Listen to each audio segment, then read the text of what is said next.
বালিগঞ্জ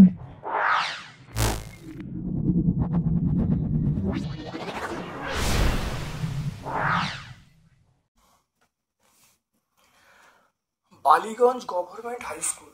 চলে এসো, আজকে আমাদের স্কুলটার নাম হলো বালিগঞ্জ গভর্নমেন্ট হাই স্কুল। সমতল দর্পণে আলোকরশ্মি 15 ডিগ্রি কোণে আপতিত হলে, সমতল দর্পণে আলোকরশ্মি 15 ডিগ্রি কোণে আপতিত হলে আপাতন কোণ প্রতিফলন কোণের সমষ্টি কত হবে? দেখো, এখানে বলা আছে সমতল দর্পণে আলোকরশ্মি 15 ডিগ্রি কোণে আপতিত হচ্ছে।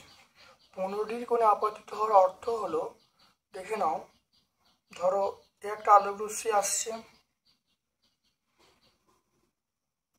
তাহলে এইটা হলো 15 ডিগ্রি আর এইটা হলো 15 ডিগ্রি। তাহলে আপাতন কোণ 15 ডিগ্রি, প্রতিফলন কোণ 15 ডিগ্রি, 15 প্লাস 15 মানে আমরা বলবো 30 ডিগ্রি। আলোকউৎস বড় হলে আমরা বলবো পোচ্ছা উপচ্ছা দুটোই তৈরি হবে। চুম্বকের জ্যামিতিক দৈর্ঘ্য এল, চুম্বকের জ্যামিতিক দৈর্ঘ্য এল যদি হয়, তাহলে চুম্বক দৈর্ঘ্য হবে 0.85 ইন্টু এল। তড়িতের সুপূরীয় পদার্থের নাম আমরা লোহা বলবো। পরিবেশ বান্ধব শক্তি নয়, সৌরশক্তি পরিবেশ বান্ধব, মাটির নিচের শক্তি পরিবেশ বান্ধব, জৈব শক্তি পরিবেশ বান্ধব, তাহলে পেট্রোলটা পরিবেশ বান্ধব নয়। কাণ্ডের যে অংশ থেকে পাতা বেরোয় তাকে আমরা বলবো, কাণ্ডের যে অংশ থেকে পাতা বেরোয় তাকে আমরা বলবো পর্ব বলবো।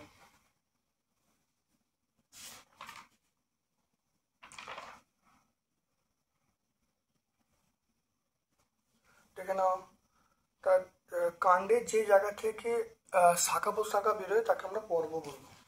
যে শাখা প্রশাখা বেরোয় তাকে আমরা পর্ব বা নোড বলবো। দেখো, দেখে নাও, নিয়মিত প্রতিফলনের একটি উদাহরণ, নিয়মিত প্রতিফলনের একটি উদাহরণ দিতে বলছে, এটা হলো আয়না। নিয়মিত উদাহরণ আমরা বলবো আয়না বলবো।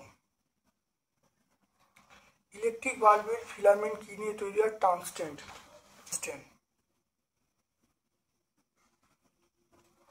টাংস্টেন দিয়ে তৈরি হয়। চুম্বকের দণ্ডচুম্বকের মাঝখানে অংশকে আমরা কি বলবো? উদাসীন অঞ্চল বলবো।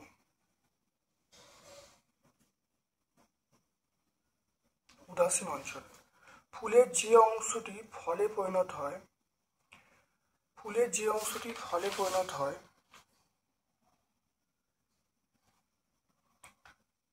ফুলের যে অংশটি ফলে পরিণত হয় তার নাম হলো ডিম্বক। নামটা হলো ডিম্বক। কোন জ্বালানি, কোন জীবাশ্ম থেকে আমরা তাপবিদ্যুৎ উৎপন্ন করি? এটা আমরা কয়লা বলবো।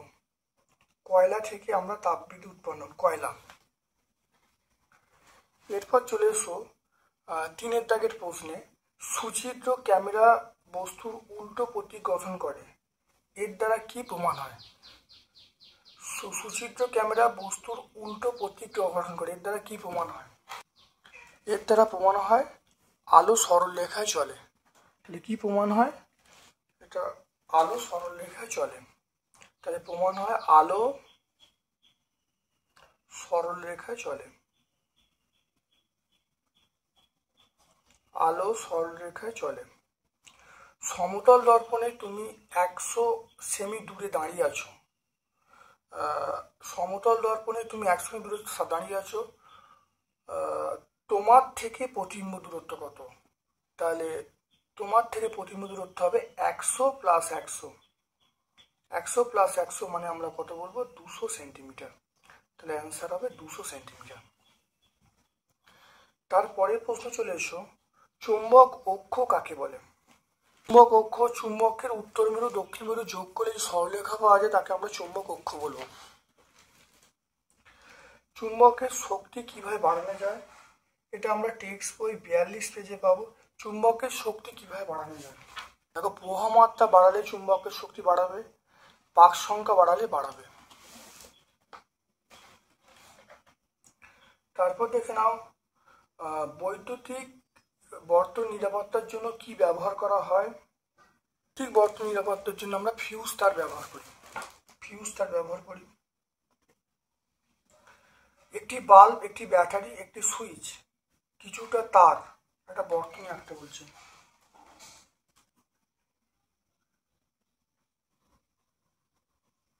একটা বাল্ব আছে,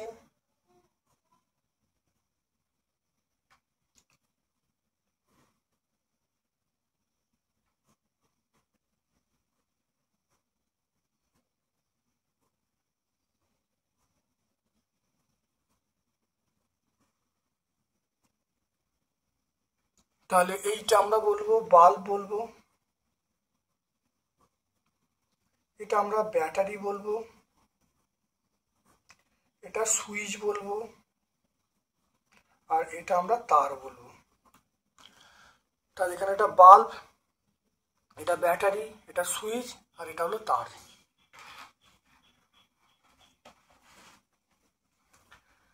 আচ্ছা, শক্তির চাহিদা দিনে দিনে বেড়ে চলছে, এর প্রধান তিনটি কারণ কি? শক্তির চাহিদা দিনে দিনে বেড়ে চলছে, এক নম্বর হলো জনস্ফীতি, মানে জনসংখ্যা বৃদ্ধি পাচ্ছে। নাম্বার 2 নগরায়ন, আর নাম্বার 3 হলো যন্ত্র নির্ভর সভ্যতা। তিনটে পয়েন্ট আমরা বলে দেবো। তারপরে চলে এসো একটি পরিবেশ বান্ধব শক্তির উদাহরণ দিতে বলছে, এটা আমরা বলবো সৌরশক্তি।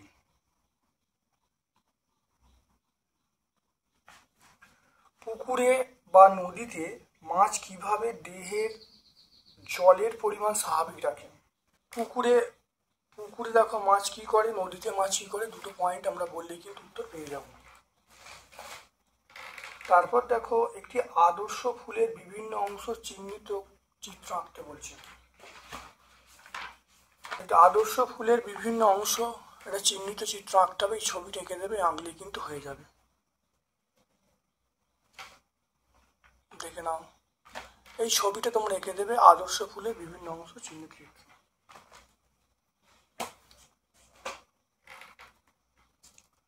আজকে এখানেই ভিডিও, তাহলে বালিগঞ্জ গভর্নমেন্ট হাই স্কুল সম্পূর্ণ সলভ করলাম, এখানেই ভিডিও শেষ করছি। Thank you.